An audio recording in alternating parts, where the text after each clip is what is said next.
आज की कहानी है मिस्टर चू नाम के आदमी की, जो विक्सन्स की दुनिया में जाकर उनके साथ संभोग करता है। उसके बाद उसके साथ क्या होता है ये जानेंगे हम आगे वीडियो में। इस फिल्म का नाम है the erotic ghost story 3। Movie के शुरुआत में हमें मिस्टर चू को दिखाया जाता है, जो एक ढाबे पर आते हैं जहाँ कुछ लोग भोजन कर रहे होते हैं। मिस्टर चू भी वहाँ खाना खाने लग जाते हैं।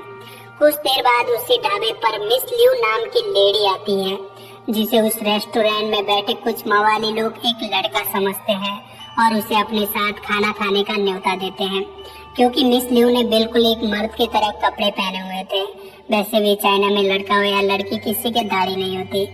मिस लियू उनके इस प्रस्ताव को ठुकरा देती है, जिसकी वजह से उन मवालियों को गुस्सा आ जाता है और वे उस पर हाथापाई करने लगते हैं। इसी बीच वे देखते हैं कि मिस लियू एक लड़का नहीं बल्कि एक लड़की है, तो वे सभी मिलकर उसके साथ जबरदस्ती करने की कोशिश करते हैं। मिस लियू हेल्प के लिए चिल्लाने लगती है। तभी ढाबे के अंदर बैठा मिस्टर चू उन मवालियों को मारकर मिस लियू को उन मवालियों के चंगुल से छुड़ा लेता है और उसे अपने साथ लेकर वहाँ से भाग जाता है। भागते भागते वे एक मॉन्क के आश्रम पहुँचते हैं। आश्रम में पहुंचकर वे देखते हैं कि वहाँ एक आदमी है जो कि काफी छोटा है। उस आदमी के सामने एक कुत्ता विशाल दानव की तरह लग रहा होता है। वो कुत्ता उन्हें काटने की कोशिश कर रहा होता है। मिस्टर चू और मिस लियू उस कुत्ते को वहाँ से भगाकर उसके पास जाते हैं। मॉन्क के पास जाने पर मॉन्क उससे कहता है कि मुझे उस लैम्प के पास ले जाओ। मिस्टर चू उसे उस लैम्प के पास ले जाते हैं, जहाँ मॉन्क कुछ मंत्र पढ़कर खुद को बड़ा कर लेता है। ये देखकर वे दोनों डर जाते हैं और उस मॉन्क पर तलवार तान देते हैं। तो वो मॉन्क उसे कहता है कि मैं एक डीमन नहीं हूँ, मैं एक मॉन्क हूँ, मेरा नाम है विक। मुझे मेरे गुरु ने सिखाया था कि कैसे हम अपने शरीर को छोटा बड़ा कर सकते हैं। ये सुनकर वे दोनों रिलैक्स हो जाते हैं। उसके बाद मिस लियू नहाने चली जाती है और मॉन्क और मिस्टर चू बातें करने में लग जाते हैं। तभी आसमान में बिजली गिरती है। उस बिजली की वजह से उस मॉन्क को थोड़ी चोट लग जाती है, पर बिजली के लियू पर गिरने से पहले उसके चारों तरफ एक शील्ड बन जाती है। ये देखकर वो मॉन्क हैरान हो जाता है और वो मिस्टर चू से पूछता है कि तुम्हारा जन्म कब हुआ था। मिस्टर चू उसे कुछ डेट बताता है। उस डेट का कैलकुलेशन करने पर वो मॉन्क काफी खुश हो जाता है। वो मिस्टर चू को बताता है कि उसका जन्म एक खास नक्षत्र में हुआ था, जिसकी वजह से उसके पास एक स्पेशल पावर है। आगे मॉन्क शराब लेने के लिए अंदर चला जाता है। मिस्टर चू उस आश्रम के इधर उधर घूमने लगता है। तभी मिस्टर चू की नजर दीवार पर बनी एक पेंटिंग पे जाती है। जब मिस्टर चू उस पेंटिंग को देखता है तो उस पेंटिंग में बनी लड़कियां उसे जीवित नजर आने लगती हैं। ये देखकर मिस्टर चू को अपनी आंखों पर विश्वास नहीं होता। जब मॉन्क उसके पास आता है तो वो उस मॉन्क को बताता है कि ये पेंटिंग वाली लड़की मुझे देखकर हंस रही थी। तो मॉन्क उसे बताता है कि ये नरक जाने का रास्ता है, यहाँ पर कुछ विक्सेस रहती है। ये सुनकर मिस्टर चू पूछता है कि क्या मैं उस लड़की को वापस देख सकता हूँ। तो मॉन्क पहले तो मना करता है, पर मिस्टर चू के बार बार पूछने पर मॉन्क कहता है हाँ, तुम नरक जाकर उनसे मिल सकते हो, पर तुम्हें 24 घंटे के अंदर उस नरक से वापस आना होगा, वरना तुम हमेशा के लिए उस नरक में फंस जाओगे। मिस्टर चू उस लड़की को देखने के लिए कुछ भी करने को तैयार था, इसलिए वह मॉन्क की मदद से उस दीवार के उस पार नरक में चला जाता है। नरक में जाने पर उसे वही पेंटिंग वाली लड़कियां दिखती हैं जो नृत्य कर रही होती हैं। मिस्टर चू उसमें से एक लड़की को एक कमरे में ले जाता है और उसके साथ गपागप करने लग जाता है।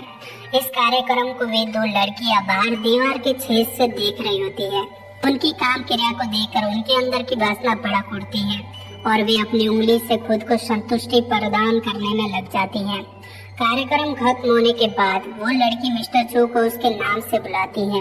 ये सुनकर मिस्टर चू थोड़ा शॉक हो जाता है। वो उससे पूछता है कि तुम्हें मेरा नाम कैसे जानती हो, मैंने तो बताया ही नहीं है। इस पर वो लड़की बताती है कि उसका नाम मैंग है। उसके पापा एक ज्योतिषी थे जो पास्ट और फ्यूचर के बारे में प्रेडिक्ट कर देते थे। उन्होंने मिंग के बारे में भी प्रेडिक्ट किया था कि उस पर 17 साल की उम्र में एक आपदा आने वाली है। इसी आपदा से बचाने के लिए मिंग के पापा ने उसे कुछ समय के लिए उस हेल में रखा था और कहा था कि मिस्टर चू नाम का आदमी धरती से आकर उससे शादी करेगा। उसके बाद ही मिंग इस धरती पर वापस आ सकेगी। अब मिस्टर चू को भी मिंग से प्यार हो गया था, इसलिए वो भी उसके साथ शादी करने के लिए राजी हो जाता है। आगे उस कमरे में लेडी शिप आती है। जब हम मिस्टर चू को देखते हैं तो वह उसकी खातिरदारी करने के लिए रात की पार्टी की तैयारी में जुट जाती है। इधर बाहर दुनिया में मिस लियू उस मॉन्क से पूछती है कि मिस्टर चू कहाँ है, तो वो मॉन्क उसे उस दीवार के पास लाकर कहता है कि वो इसके अंदर गए हैं। ये सुनकर मिस्टर लियू को लगता है कि वो मॉन्क उसके साथ मजाक कर रहे हैं, इसलिए वो उनसे बार बार पूछने लगती है, लेकिन हर बार मॉन्क का जवाब यही होता कि वो इस दीवार के अंदर गए हैं। अंत में मॉन्क किसी तरह उसे कन्विंस करने में सफल हो जाते हैं। अंदर नरक में रात को लेडी शिप ने मिस्टर चू की खातिरदारी के लिए एक पार्टी रखी थी और सभी नाच गाना करने में मशगूल थे। लेडी शिप मिस्टर चू को ड्रिंक ऑफर करती हैं। पहले तो मिस्टर चू ड्रिंक करने से मना कर देते हैं, पर वहाँ मौजूद सभी लोगों के कहने पर उन्हें शराब पीनी ही पड़ती है। धीरे धीरे मिस्टर चू को इतनी शराब पिला दी जाती है कि उन्हें चक्कर आने लग जाते हैं और वो वहीं पर गिर जाते हैं। तभी उस पार्टी में एक आदमी आता है जो वहाँ मौजूद सभी लड़कियों को मारपीट करके उनके साथ जबरदस्ती करने लग जाता है और उनके साथ गपागप करके उनकी हालत खराब कर देता है। अपनी हवस बुझाने के बाद वो मिंग को लेकर वहाँ से चला जाता है। जब मिस्टर चू को होश आता है तो वहाँ पड़ी लड़कियों से मिस की मिंग के बारे में पूछता है, तो वो लड़कियां बताती हैं कि एक डीमन चिवैन उसे लेकर चला गया है। इस बात से गुस्सा होकर मिस्टर चू उस चिवैन को मारने चला जाता है, जहाँ पर वो चिवैन के साथ फाइट करता है। इस फाइट में मिस्टर चू चिवैन के पेट में तलवार डाल देता है। तभी वहाँ पर चिवैन का हमशक्ल मिंग को लेकर आता है और यहाँ पर मिस्टर चू को पता चलता है कि उस पार्टी में लड़कियों के साथ गपागप करने वाला कोई और नहीं बल्कि लेडी शिप ही थी। दरअसल चिवैन हेलगेट की रक्षा करता था, जिसकी वजह से लेडी शिप इस धरती पर नहीं आ सकती थी, इसलिए वो उसे मारना चाहती थी ताकि वो इस नरक से बाहर की दुनिया में आ सके। क्योंकि अब चिवैन मर चुका है तो उसका रास्ता भी साफ हो गया है। उसके बाद वो मिस्टर चू को काल कोठरी में बंद कर देती है। इधर बाहरी दुनिया में मिस लियू और वो मॉन्क अभी भी उसके बाहर आने का इंतजार कर रहे होते हैं। मिस लियू मॉन्क से पूछती है कि अगर मिस्टर चू 24 घंटे के अंदर बाहर नहीं आए तो क्या होगा, तो वो मॉन्क कहता है कि अगर मिस्टर चू 24 घंटे के अंदर बाहर नहीं आया तो वो ना ही आदमी रहेगा और ना ही वो भूत बनेगा, वो नरक और दुनिया के बीच कैद होकर रह जाएगा। ये सुनकर मिस लियू उस मॉन्क से खुद भी उस दीवार के अंदर जाने की जिद करने लगती है ताकि वो मिस्टर चू को उस नरक से बाहर ला सके। अंदर नरक में लेडी शिप की जीत की खुशी में पार्टी कर रही होती है। वही एक साइड में मैंग काफी उदास बैठी हुई होती है क्योंकि उसे मिस्टर चू से सचमुच का प्यार हो गया था। वो मिस्टर चू को उस काल कोठरी से बाहर निकालना चाहती थी। वो किसी तरह लेडी शिप की नजर से खुद को बचाते हुए मिस्टर चू से मिलने जाती है, जहाँ मिस्टर चू को काल कोठरी में बांधा हुआ होता है। मैंग वहाँ मौजूद गार्ड्स को मारकर उसे वहाँ से भगा रही होती है। तभी लेडी शिप के आदमी वहाँ पर आ जाते हैं और मिस्टर चू को लेकर लेडी शिप के सामने पेश किया जाता है। लेडी शिप अपने मुंह से कुछ छोड़कर मिस्टर चू को बेहोश कर देती है। उसके बाद मिस्टर चू को एक बिस्तर पर लेटाकर उसके बेलन की सवारी करने लग जाती है, जिसे उसकी गेट के बाहर खड़ी मैंग देख रही होती है। ये देखकर वो रोने लगती है क्योंकि वह मिस्टर चू से प्यार करती थी। लेडी शिप मिस्टर चू के साथ इतना गपागप करती है कि मिस्टर चू के मुंह से फीस बाहर आने लगती है। तभी लेडी शिप को बाहर किसी के होने का अंदेशा होता है। जब वह कपड़े पहनकर बाहर आती है तो मैंग और उसकी सिस्टर लेडी शिप का ध्यान डाइवर्ट कर देते हैं और मिस्टर चू को लेकर उसे बचते बचाते हुए हेलगेट के पास ले जाते हैं, जहाँ पर धरती और नरक का द्वार खुल जाता है। मैंग मिस्टर चू को धक्का देकर धरती पर भेज देती है। जब वह खुद आने की कोशिश करती है तो लेडी शिप उसे पकड़ लेती है। इधर बाहर दुनिया में मॉन्क और मिस लियू मिस्टर चू के आने की उम्मीद छोड़ चुके होते हैं। तभी मिस्टर चू उस हेलगेट से बाहर आ जाता है। बाहर आने पर वे देखते हैं कि मिस्टर चू को बहुत चोट लगी है, तो मॉन्क समझ जाता है कि चिवैन की तलवार से मिस्टर चू को चोट लगी होगी। वो मिस लियू को बताता है कि मिस्टर चू को ठीक करने का एक ही उपाय है। अगर कोई लड़की मिस्टर चू से अपनी वर्जिनिटी तोड़वाकर उनसे शादी करेगी तो वो फिर से ठीक हो जाएंगे और उनकी ताकत वापस आ जाएगी। ये सुनकर मिस लियू कहती है कि ये काम मैं करूंगी, लेकिन मिस लियू इतनी भोली होती है कि उसे लड़के लड़कियों के बीच होने वाली खपाखप का आइडिया ही नहीं होता। इसलिए मॉन्क और लियू मिलकर किसी तरह मिस्टर चू से संभोग करने में कामयाब हो जाते हैं। कब करने के बाद मिस्टर चू की ताकत वापस आ जाती है। मिस्टर चू जब होश में आता है तो वह सिर्फ मिंग का नाम जप रहा होता है, जिसे सुनकर मिस लियो को काफी बुरा लगता है और वहाँ भागकर उस हेलगेट के पास आ जाती है। तभी हेलगेट से एक हाथ निकलता है और वो हाथ मिस्टर लियो को अंदर की तरफ खींच लेता है। नरक में मिंग को बहुत बुरी तरह से टॉर्चर कर रहे होते हैं। तभी लेडी शिप का एक आदमी मिस लियो को लेकर लेडी शिप के पास आता है। लेडी शिप लियो से पूछती है कि तुम मिस्टर चू की क्या लगती हो।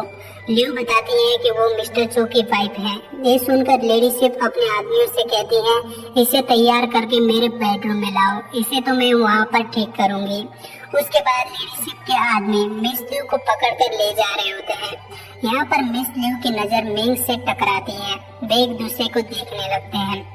बाहर दुनिया में अब भी मिस्टर चू मिंग का नाम जप रहा होता है और मॉम मिस्टर चू की देखभाल कर रहा होता है। जब मिस्टर चू को पूरी तरह से होश आ जाता है तो मॉन्क मिस्टर चू को बताता है कि मिस लियो ने उसके साथ अपनी वर्जिनिटी तोड़वाकर उसे ठीक किया है, उसे अब मिंग को भूल जाना चाहिए।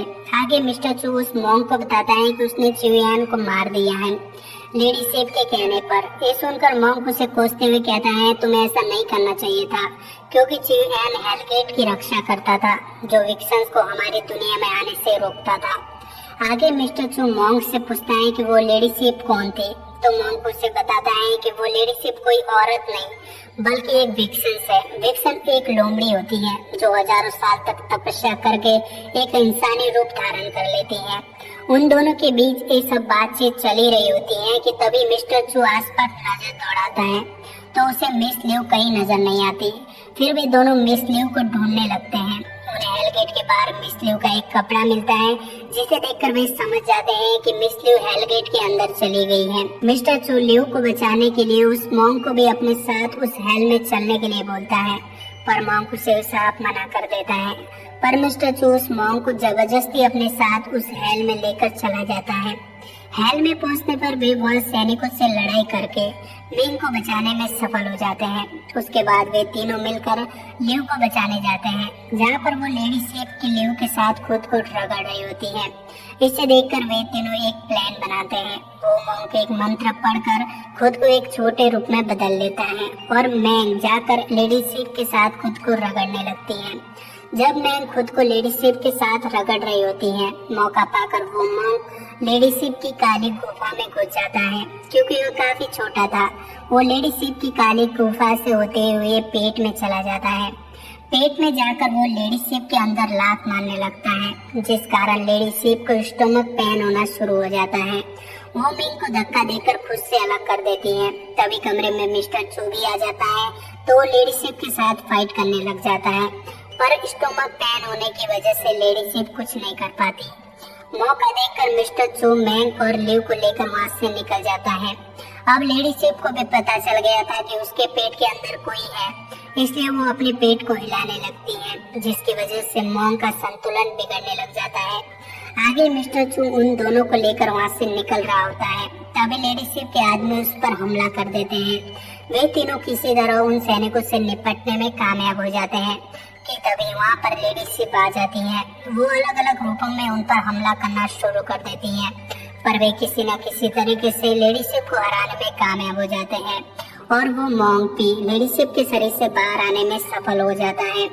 इन सब में मिस लिव की मौत हो जाती है। मिस लिव की मौत के बाद मॉन्क मिस्टर चू को मैंग को हेल और धरती के बीच की दुनिया में रहकर चिवियान की जगह उस हेलगेट की रक्षा करने का दायित्व सौंप देता है और यहाँ पर फिल्म खत्म हो जाती है। अगर आपको वीडियो अच्छा लगा तो वीडियो को लाइक और चैनल को सब्सक्राइब जरूर करना। मिलते हैं अगले वीडियो में, तब तक के लिए बाय बाय।